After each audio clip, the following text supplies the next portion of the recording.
That's nice. Mozart Sonata K283. Now, I have a bit of an odd question. Will this song go on forever, infinitely? How can you know?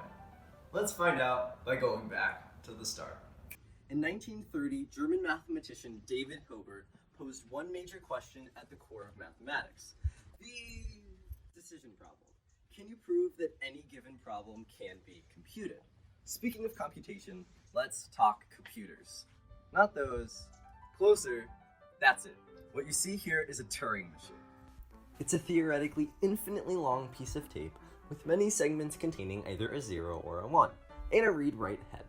It reads the 0 or 1 as input, performs some calculation on it, returns an output, and continues. It's also possible that the head gets stuck in an infinite loop. Think about it like you're picking up your bag at baggage claim.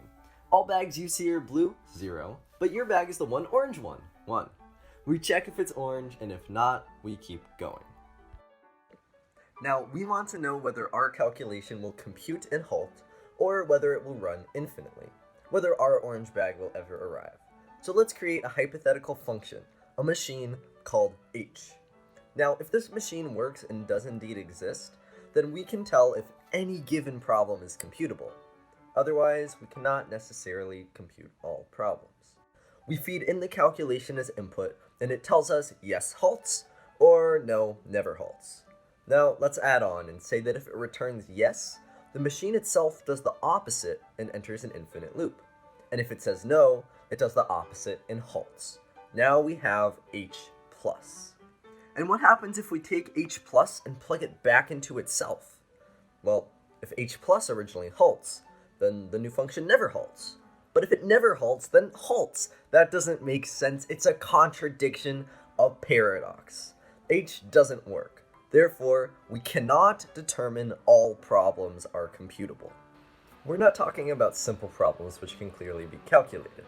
We're talking hugely complex questions, like John Conway's game of life. A simple set of rules and patterns. Thing is that some patterns run infinitely and some halt. And now we know it's impossible to predict what each pattern will do from the get-go. The Riemann hypothesis, the twin prime conjecture, these hugely important fundamental math questions, which require you to examine an infinity of numbers to prove them. We now know we can't do that. We don't yet have the necessary tools for these problems, making them unsolvable for now. For now, math has a gaping hole at its core, but math can change and progress. For now, though, we must wait and determine if for every system, including this Mozart Sonata, we can find the